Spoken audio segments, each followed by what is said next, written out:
राधा भाग 29. श्री म्हणतच हा मोठाच धक्का होता त्यांच्यासाठी.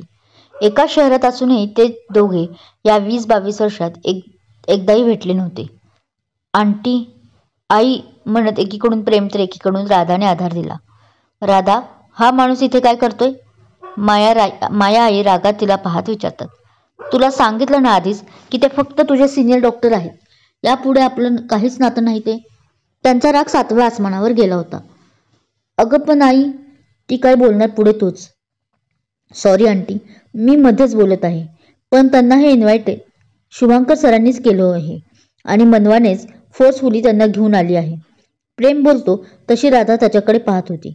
तिच्यासाठी परत हा एक शॉकच होता. आज तिचा शॉक डे जो होता. पण ती बोरगी तरी आमच्या पार्टीला का आली? तिला इन्व्हाइट तूच केला असशील ना राधा? आणि मला नाही वाटत खरं की शुभांकर असं काही करतील. त्यांना तर आमच्याबद्दल सर्व माहीत आहे. माया आई अजूनही रागातच राधाला पाहत होत्या. आंटी शांत व्हा. पण हेच खरं आहे की सरांनी त्यांना इन्व्हाइट केलं होतं. मोठे सर तर येणारच नव्हते, पण नंतर मनवाच्या हट्टामुळे ते आले. आणि आंटी, मनवा ही खूप चांगली मुलगी आहे. प्रेम त्यांना शांत करण्याचा प्रयत्न करत होता. पण का कुणास ठाऊक राधेला सारखं मनवेचं कौतुक केलेलं प्रेमने नव्हतं आवडत. पण सध्या आईचाही राग कमी करणं गरजेचं होतं. हो आई, हे डॉक्टर म्हणत आहे ते खरं आहे. मनवा खूप चांगली मुलगी आहे. आणि तूच बघ ना, आपली परी, दी, जिजू किती आनंदात आहे त्यांना पाहून. सध्या तसंही आपल्या परीचा वाढदिवस आहे आणि ती खुश आहे, ह्यापेक्षा आनंद काय असेल आपल्याला? ती आता आपल्या आईची समजूत घालत म्हणते. खरं तर तिच्यासाठी ही अजून एक रहस्यच होतं की आई बाबांचा एवढा तिरस्कार का करते ते. राधा, तू तर माझ्याशी बोलूच नको, त्या रागात पाहत बोलतात. पण माया पण राधा बोलते तेही बघ ना आपल्या त्या गोडवरीला. आजोबा भेटले म्हणून तिच्या चेहऱ्यावर किती आनंद आहे. तशी आता बडीमाही त्यांच्याजवळ येत त्यांच्या दोन्ही खांद्याला हात लावून म्हणतात. त्याही मगापासून या दोघांचं बोलणं ऐकत होते आणि त्यांनाही आता याआधी डॉक्टर श्रीनिवास यांना पाहून राग आला असला तरी आता आपल्या मुलांचे बोलणे त्यांना पटलेही होते. किती दिवस अजून हे असं दूर राहणार होते? ओके, आता तूही तेच म्हणत आहेस ना सपना, तर ठीक आहे. पण राधा, प्रेम हे शेवटचं. यापुढे जर ते आपल्या कोणत्याही कार्यक्रमात आले तर मला आधी सांगायचं. मी त्या कार्यक्रमात नसेल. त्या कडक शब्दात सुनावतात. तसे हे दोघेही ओके म्हणतात आणि सगळेजण मग त्या टेबलाजवळ येतात. तसं आरती ती राधाकडे पाहते. ती डोळ्यांनीच ओके म्हणते. चला आता केक कट करूया. परी राणी, चला केक कापा. तुमच्या या प्रेम अंकलना खूप भूक लागली आहे. तोच तिथे प्रेम येतो डॉक्टर श्री व परीपाशी आणि त्यांना खुणावतो की केक कापा म्हणून. तसे ते डोळ्यांनीच त्याला थँक्स म्हणतात आणि मनवाही सेम त्याला खुणावते, जे राधेने नोटीस केलं होतं. तो बोलताच सगळे निवळलेलं वातावरण कूल करत परीचा वाढदिवस सेलिब्रेट करतात.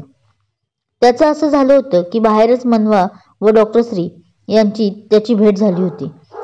तेव्हा डॉक्टर श्री आत यायला नकोच म्हणत होते. मनवाला एकटंच जायला सांगत होते, कारण आपल्या पहिल्या पत्नीचा मायाचा आपल्यावर किती राग आहे हे त्यांना चांगलंच माहीत होतं. पण प्रेमने आता इथे आलाच आहात तर माघार घेऊ नका म्हणून सांगितले होते. जे होईल ते तो स्वतः हँडल करेल असंही सांगितलं होतं. पण खरं सांगायचं तर त्यालाही मनात अनेक प्रश्न पडले होते की राधा आणि आरती हा त्यांचा परिवार असूनही मनवा कशी काय परिवार झाली? काय होतं ज्यामुळे राधा आपल्या बाबांचं नाव कधीच लावत नव्हती? हे सर्व प्रश्न त्याच्यासाठी प्रश्नच राहिले होते. पण सध्या आता परीचा वाढदिवस महत्वाचा असल्याने नंतर बघू असा विचार करून तोही शांत झाला होता. काय रे प्रेम, तू तर या पार्टीला येणार नव्हता ना? मग असा अचानक का आलास? सगळे पार्टी एन्जॉय करत असतानाच अनुराग प्रेमला विचारतो. हो ना, मलाही तेच समजेना. सकाळी किती भाव खात होता. संदेशने रिओढले. त्याचं काय आहे ना, ते मला मनवाने खूप जबरदस्ती केली की चलच तरच मी पार्टीला जाईल वगैरे. तिचा पार्टीचा मूड होता आणि तो मी कसा डावलू शकतो ना, म्हणून मी आले. हो ना मनवा? तो आपल्या शेजारी उभ्या असलेल्या दोन्ही मित्रांच्या गळ्यात एक एक हात घालून मनवाला डोळा मारत म्हणतो.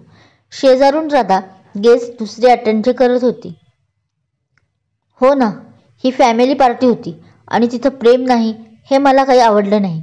किती झालं तरी तो या घरचाच आपला. त्याचे इशारे समजून आता मनवाही यात नकळत सहभागी झाली. ओहो, काय लव्हिंग केअरिंग बॉयफ्रेंड आहेस रे तू प्रेम. तोच संदेश मध्येच बोलतो. काही काय बोलतोस तू संदेश. आणि हे दोघे कधीपासून गर्लफ्रेंड बॉयफ्रेंड झालेत. त्यांचं बोलणं ऐकून अनुराग त्याला ओढत हळूच कानात म्हणतो. अरे असं काय करतोय. मगाशी येतानाच नाही का प्रेमने आपल्या समोर प्रपोज केलं मनवाला आणि तीही हो म्हणाली, तेही लाजून. तसा संदेश मागं बघ खुणावत हसत म्हणतो. अनुरागला मात्र त्याचे इशारे अजिबात कळत नव्हते. त्याला यांचं काहीच समजत नव्हतं. आंटी मी आलेच हं, तुम्ही एन्जॉय करा पार्टी. तोच अनुरागला मागे राधाचा आवाज ऐकू येतो आणि तशी त्याची ट्यूबलाईट पेटते. ओ येस येस, मी अरे या केक खाण्यामध्ये विसरूनच गेलो होतो. तोच अनुराग म्हणतो आणि ते ऐकून तर आता राधा तिथून घाईनेच निघून जाते. प्रेम तिलाच पाहत होता. त्याला तर खूप हसू येत होतं आणि त्याला हेही चांगलंच माहीत होतं की आपले दोस्त आपली चांगलीच साथ देणार म्हणून. आता तर खेळ सुरू झालाय राधा, आगे आगे देख. तू सगळ्या तुझ्या अटी विसरून माझ्या मिठीत असशील. तो लांब उभा राहून त्यालाच रागात पाहणाऱ्या राधेला मनात बोलतो. भाग कसा वाटला कमेंट्स करून नक्की सांगा. कथा आवडत असल्यास लाईक करा, शेअर करा आणि हो, अजूनही चॅनल सबस्क्राईब केला नसेल तर सबस्क्राईब जरूर करा. थँक्यू.